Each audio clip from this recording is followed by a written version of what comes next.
de favela, a bailão é baile de favela. Hello everybody, this is Total Gamer Junkie and I want to welcome you back to VAMPYR. When we last left off we talked to VAMPYR something Croft here, Hocraft or something. Alright, now we've still got a bunch more people to talk to and then we can head off to the room. Because you know, I want to get to know everyone first. VAMPYR or Hocraft, that's it. Alright. Good evening, Doctor. I believe we're going to be working together. Dr. Reed.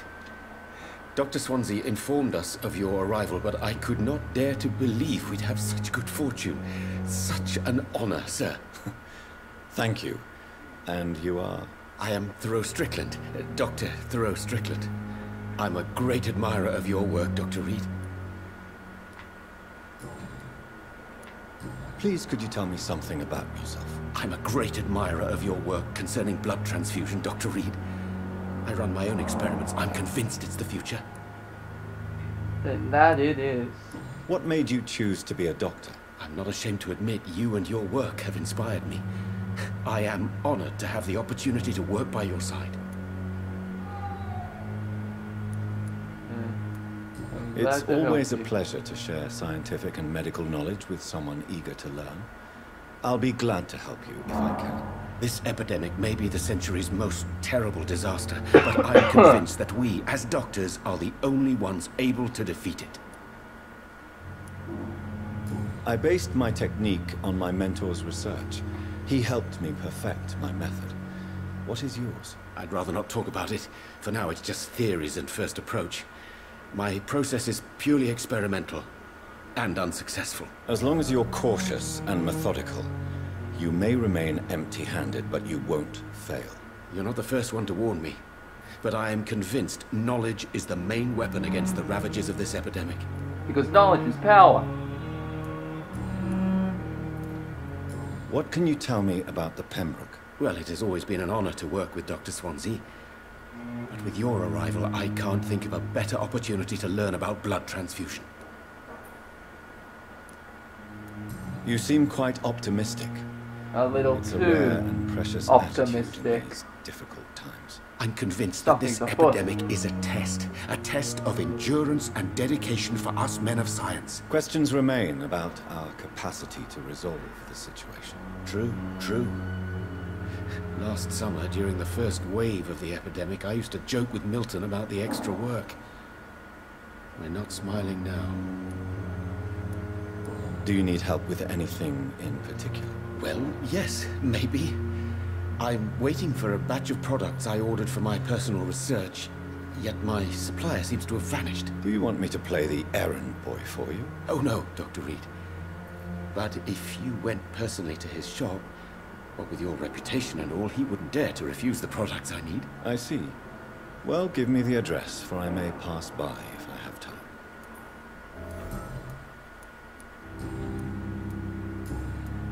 Personal question.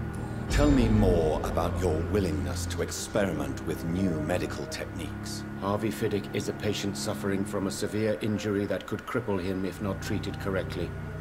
I'm convinced your blood transfusion technique could help him. What is it you really want? To save him, or to prove your point? Fair question. I want nothing but to save my patient, Dr. Reed.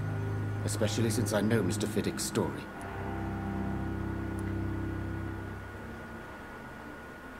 Do you need my medical attention, dear colleague? You don't have to worry about me, Dr. Reed. I am here to assist you, not to be a burden.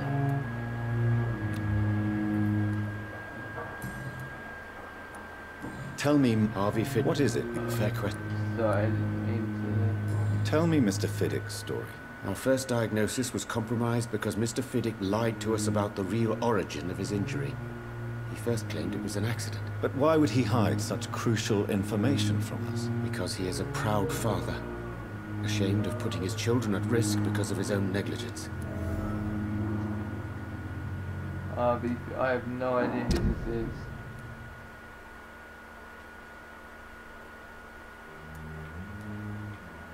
Harvey Fiddick is blaming himself for his injury.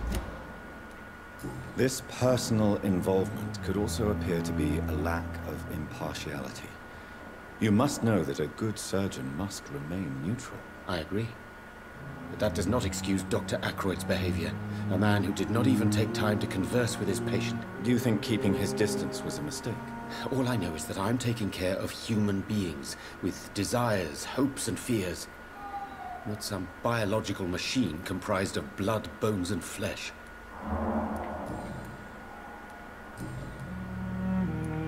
Goodbye, Dr. Strickland. Who else is there? Good evening, This sir. whole video is I'm going Dr. to be Reed. comprised of just I me believe we're talk- going to be comprised of colleagues. just me Reed, talking to yes, people. I've been informed about your arrival. I'm Waverly Aykroyd. Welcome aboard, I suppose.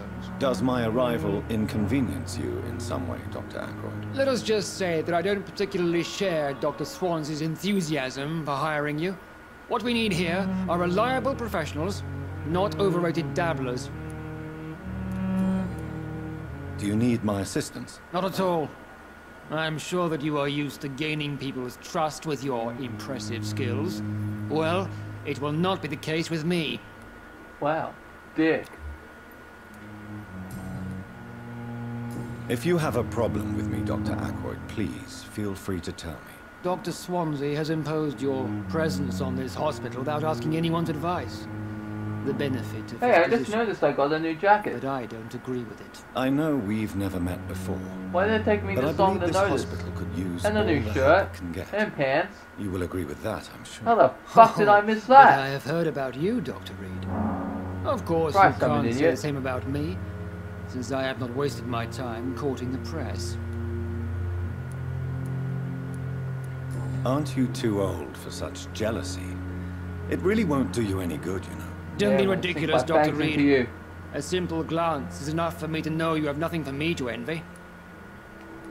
Oh, you sure about that? Since your tenure in this hospital is longer than mine, perhaps you can tell me more about this place. Let's just say I'm tired of the carelessness around me. I have always respected the skills of Dr. Swansea, but over time his enthusiasm has become displaced. Carelessness? Exactly what are you talking about? We're here to save lives. The people who trust us are not volunteering for experimentation. They're here to be healed. I don't intend to run any radical experiments, Doctor. Even if I, as any good practitioner should, express an interest in pushing the boundaries of medical research. Modern medical methods were created through audacity and ego. But there are rules in our line of work, and they're here to protect our patients. Tell me, Waverly, what do you think of Dr. Strickland's enthusiasm for his experimental research? Strickland is playing with his patients' lives for pride and glory. Now that, sir, is unethical. Are you thinking about something in particular? Yes, it Harvey is. Fiddick needs delicate surgery. I believe we should stick to the usual procedure, but my young colleague obviously disagrees. Why do you wish to lead this surgery? I strongly believe that Mr. Fiddick should not be butchered to test an unproven procedure. Other people may say that's too conservative a point of view. Conservative? And what are you going to say to Mr. Fiddick if he loses his arm because of the operation? Because that's what's going to happen if the surgery is a failure. And are you not afraid that your rivalry with Strickland may be blinding you? Rivalry? Ooh. I guess you could call it that.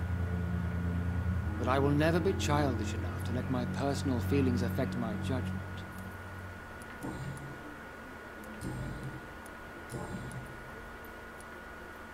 It seems you have bad memories of your military service. I refuse to see this industrial slaughter as scientific progress. War only reveals the worst in men. We can at least agree on something, Dr. Aykroyd. I don't know what you've heard about me, but I have already proved my value as a practitioner. I don't question your skills, Dr. Reed, but your motive. Is it money, fame, or are you truly dedicated? And what exactly is that supposed to mean? I served in the war just like you.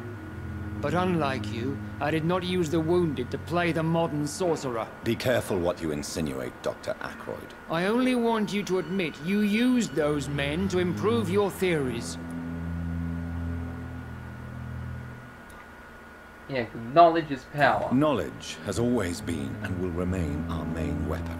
And it has always come at a price.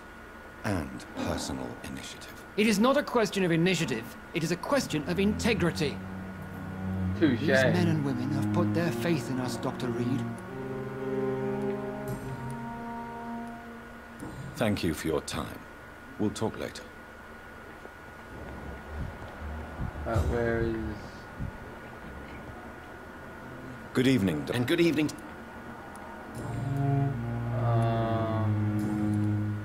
there a hint I can speak? What do you think of Dr. Ackroyd's aversion to modern medical methods? It's a shame he's so narrow-minded. Dr. Swansea taught me that science is about exploring uncharted territory. I'm convinced that's true. With the influenza and all that's going on, you should put your differences aside, don't you think? Why is it so difficult to work together? I believe that if Dr. Ackroyd had been the one to discover the transfusion process, he would be the first to recommend its use. So you believe it's just a question of jealousy and pride? Dr. Ackroyd is as proud as he is blinded by his obsolete concept of medical science. Goodbye, Dr. Strickland.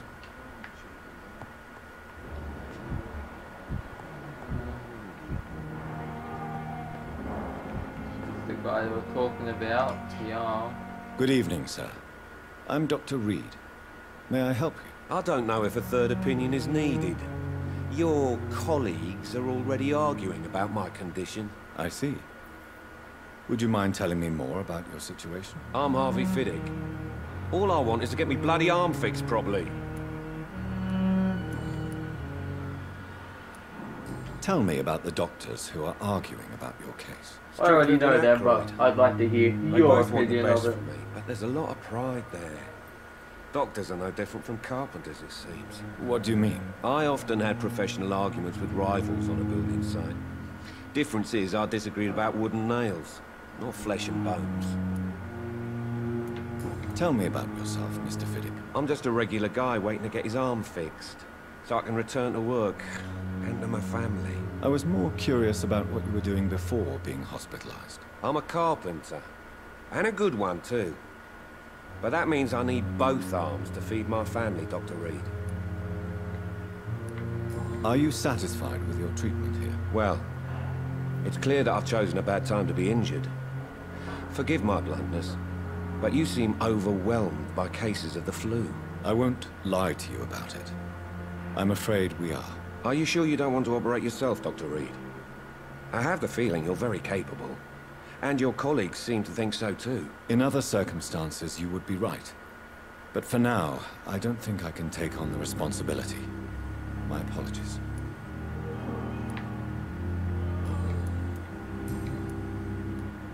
Tell me about your injury, Harvey.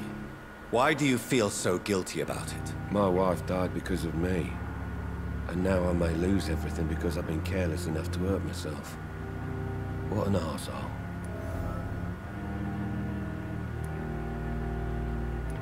How could your job be responsible for your wife's death? I was working a double. She went out to bring me a hot meal and got caught in a German bomb raid. You can't Ow. hold yourself responsible for your injury, That's Mr. not Fiddick, good. unless you tried to hurt yourself. Of course I didn't hurt myself. But I can't work until my arm is fixed. My children need to eat, Doctor. Is there anything else that's bothering you? Can I help in any way? I'm all right. Considering the state of this place, I should consider myself lucky, I guess. Goodbye for now, Mr. Fiddick. I'll see you later. Not let you down, my boy.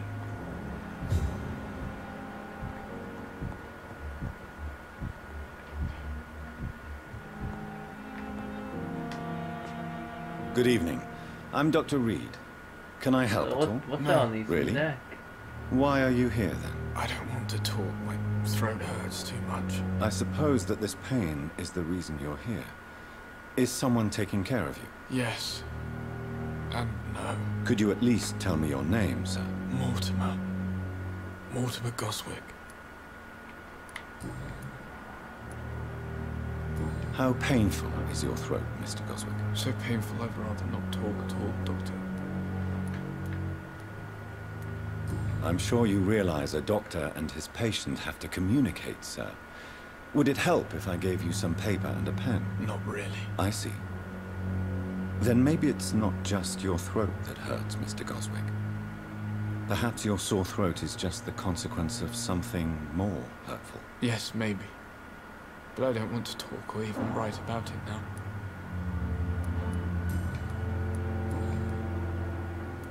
Tell me about yourself, Mr. Goswick. I don't want to talk, Doctor. Do you need any help? I'm afraid I may, sir. I don't mean to be a burden.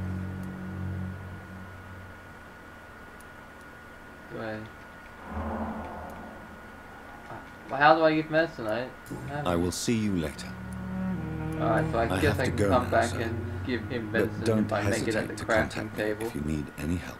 Good evening, sir. Doctor. Good evening, madam. Can I help you? It's my son who needs you, sir. I'm Dr. Jonathan Reed. How can I help your son? I'm Beatrice Goswick, mother of Mortimer Goswick. Could you check on him, please, Dr. Reed? I've heard much of your talents as a physician.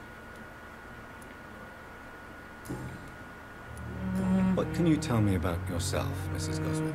Not much to say. Just take care of my Mortimer and I'll cover all the expenses. That's all that matters. Are you really that rich? Most of the patients here are of a more humble origin, if I may say so. Yes, thanks to my husband. May he rest in peace. I can cover any needed medical expenses. May I ask if you have an occupation, Mrs. Goswick? I'm a teacher by profession. I teach young women who are more ambitious about their futures than their families. What do you think of your reception here? Any complaints? I have had the uttermost reservations about this hospital since we arrived. But we had no other choice, considering the state of emergency. Is there something in particular that's bothering you? Some of the staff were not especially welcoming. I suspect they're not accustomed to dealing with patients of such social standing. Tell me more about your arrival at the Pembroke Hospital. Tell What gave me! you such a bad first impression? The ambulance driver was quite rude, for a start. And that nurse, Miss Hawkins, seems to have quite a dubious attitude. What do you mean? She managed to secure a bed for my son despite the epidemic. It was a relief, but it wasn't cheap. She Can I charged have you a talk for a with bed. her? Yes, and I paid without question, considering the urgency of the situation. I share your concern, Mrs. Goswick. Be sure that I'll talk to the people involved. I don't expect compensation, Dr. Reed. But I'm aware such behavior would not be tolerated in other hospitals.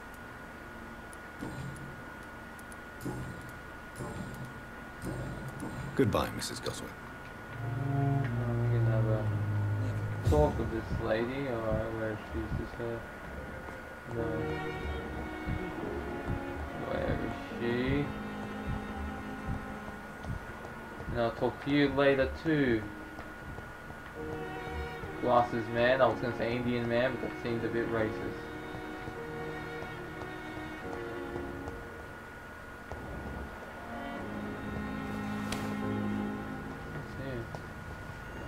Oh, this is the outside. Let me back in and let's go find. There she is.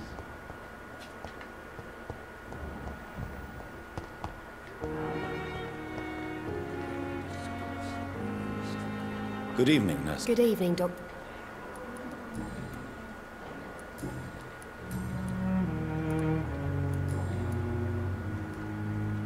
If I ask her about saves beds for patients who can pay.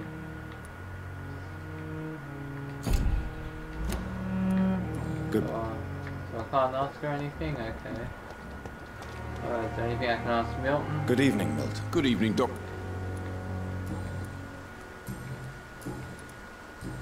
Goodbye. Right, there's nothing I can ask him. I think this is the last doctor I have to talk to on the bottom floor, I think. Thelma Howcroft said she was being watched by vampire hunters. Where are they hiding? I should investigate. Good evening. I'm Dr. Reed. Oh, I didn't have Always a glasses. I thought pleasure he to was meet a wearing colleague, glasses. sir. Especially when he was supposedly dead. A colleague? Are you a doctor too? Not anymore, sir. I used to be Dr. Rakesh Chadana.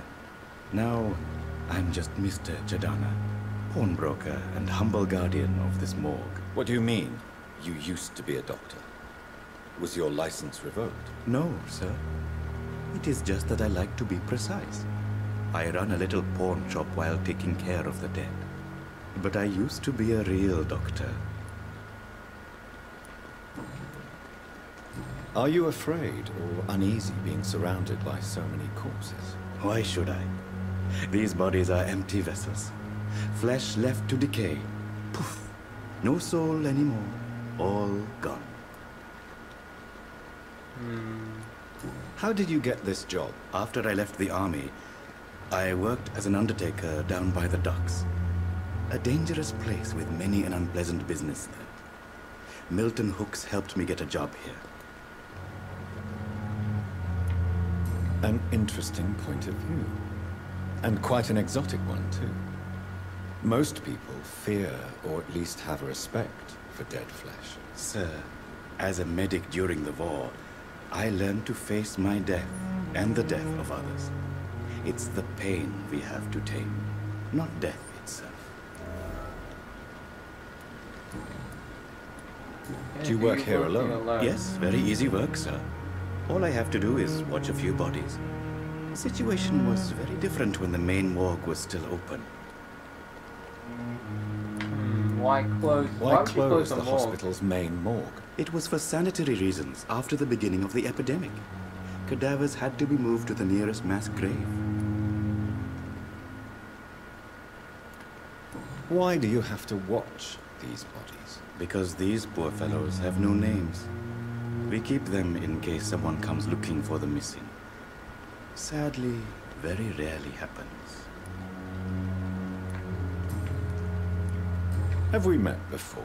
I don't think so, sir. Why? When we first talked, you said you were glad to meet me since I was reported dead. Funny story, sir. Your sister came here a few nights ago. Oh, You Mary. were missing, and she was looking for your body. She must be very relieved now.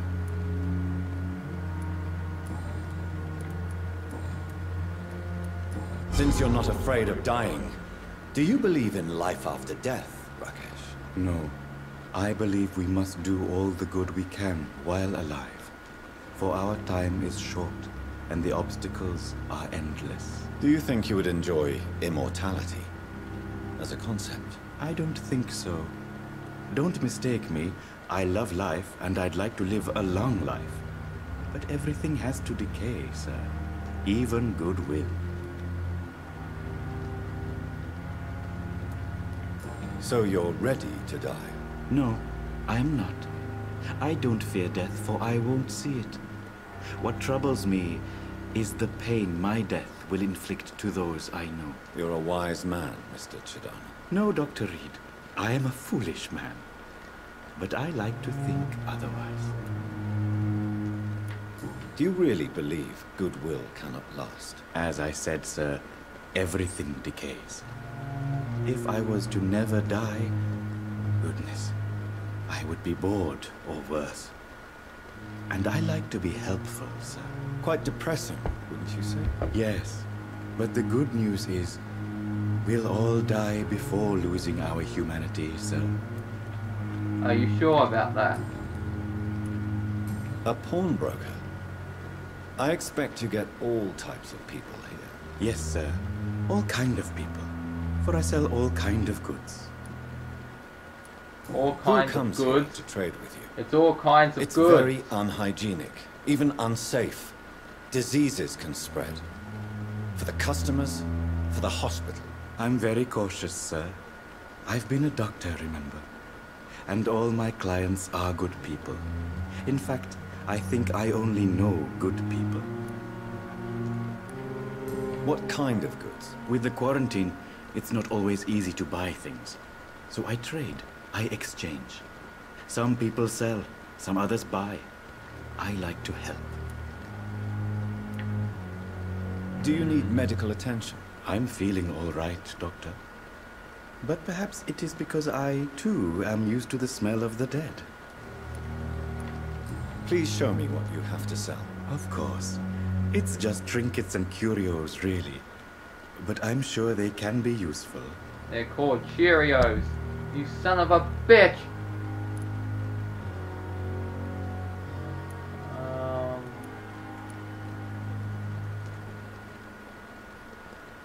He's pain. Who doesn't love good opium?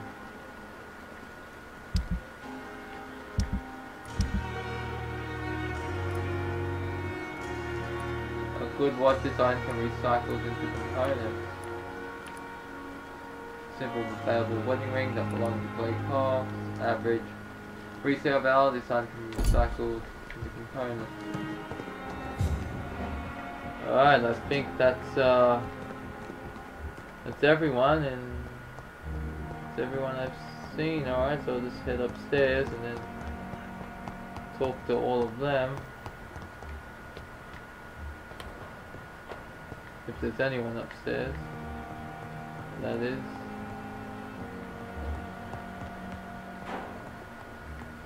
Hello? No. Of the second floor.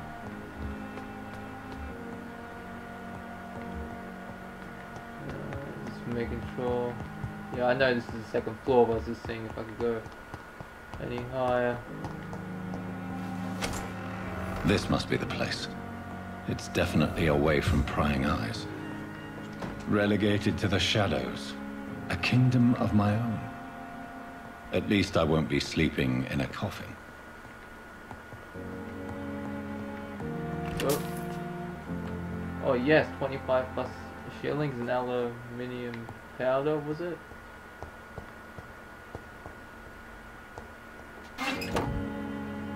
Dragonbane. Oh, is that the DLC one?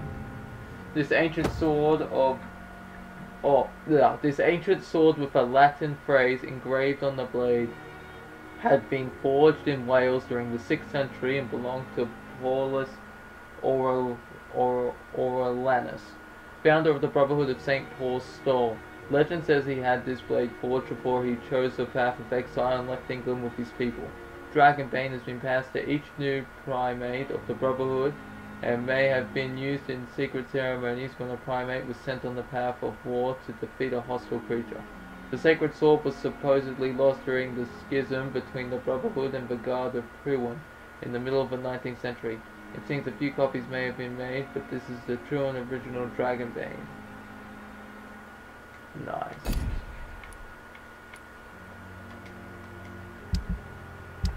You know, I gotta equip this Dragonbane. Ooh, look at these guns. 45 damage, 54, 10, 15.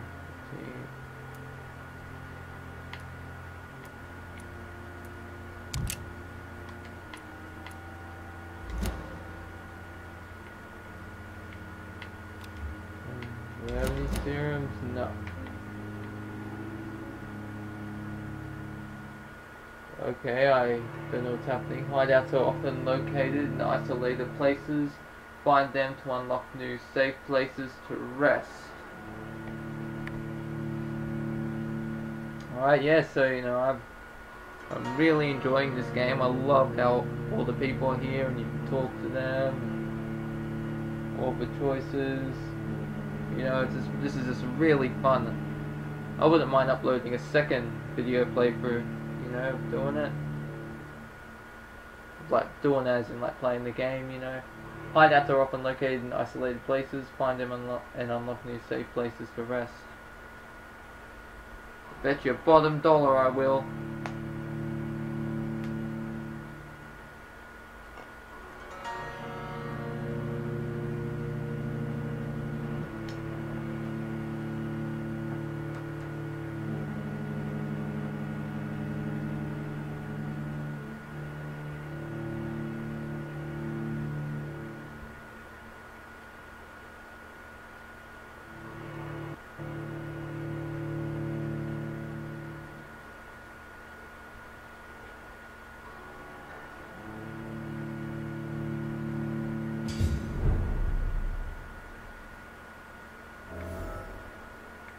Aha! This is the DLC outfit. Analyze William's blood at the workbench. Alright. The flower's dying. It needs water. Do I have any water? Oh, so that was like probably like switch clothes and that. Alright, article on econs. Fuck's an econ. It is a rare opportunity and almost a privileged art to approach a vampire, to observe their most intriguing physical and psychological traits of a scientific and rational eye. Here are some of the most fascinating abilities I've personally observed over the last 10 years while interviewing a few vampires, or econ as they prefer to call themselves. Supernatural speed. A vampire can act and move like a mortal in all his actions, but the trained eye will spot that they have the keenest senses and can react quicker than any mortal. On a few occasions, alarm, surprise, necessity to flee. I have seen a vampire move so quickly it is almost as if he had vanished, just to reappear somewhere else. The human eye cannot follow their movements when they act so quickly, but it is not a teleport or dematerialization. It is only supernatural speed. For me, it is a cat-like attribute which allows them to run, dodge, jump longer and faster than us. I also noticed that such speed seems to exhaust them, and that they are bound to physical limitations. Mesmerism. One of the most powerful abilities a vampire can deploy is the capacity to force a mortal to obey them. I call this trait mesmerism, but it has nothing to do with the mortal ability to alter a subject's mental state. A vampire can bend a mortal to their will, and they can even break a mind. A vampire I interviewed even told me the more a subject tries to resist, the more permanent the damage will be, as if the vampire could what? A sweet girl reads me like a book. I could never.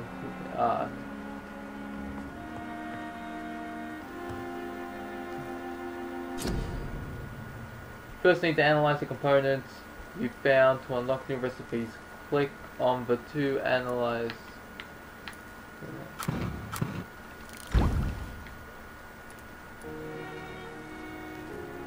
Yeah, to analyze. Treatment for fatigue. What do I need? Quinine.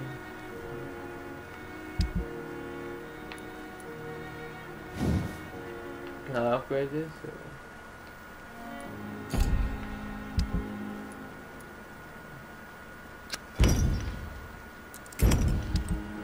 Cycle those two.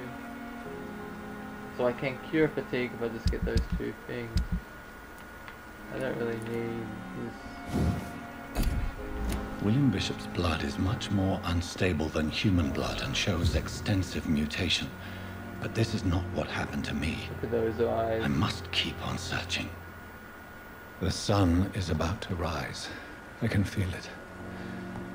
I'll continue tomorrow night. I have so much time now. And then we'll start those. How many quests have I gotten here? Where are the quest sections?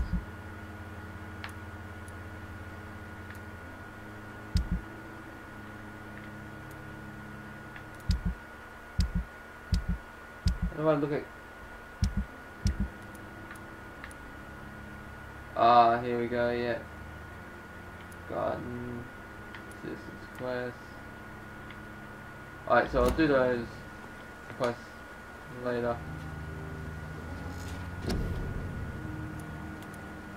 Alright, now let's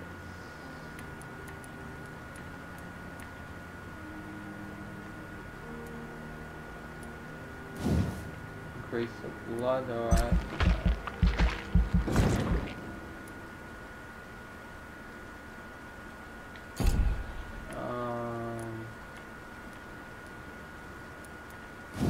Might as well increase the stamina as well.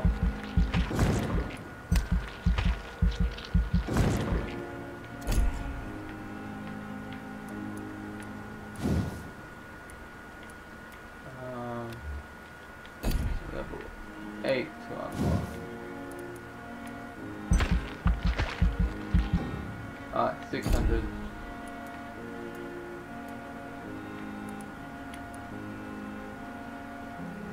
Drain your stamina and fade into the shadows and become invisible to most enemies. Moving in this state will drain your stamina. If you exit shadows, you will attack or dodge over your stamina.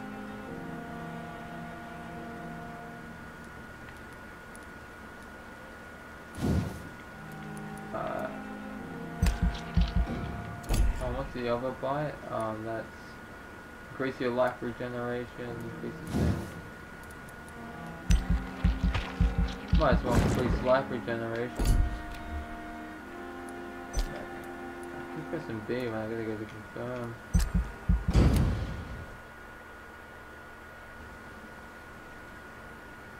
The following night, Vampire loading screen. Alright, what's it say? Something like the consequences of your actions improve or degrade the district. It can also be degraded due to diseases spreading among citizens.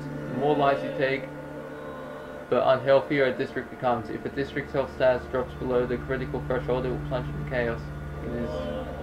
It is for you to decide the district's fate. 92%.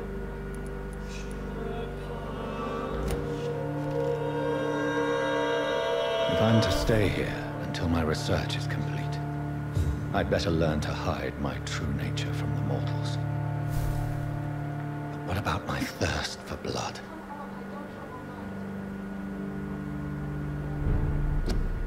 I'm just going to end this video here. Hope you all enjoyed it, and I'll see you in the next one. This is Turtle Gamer Junkie.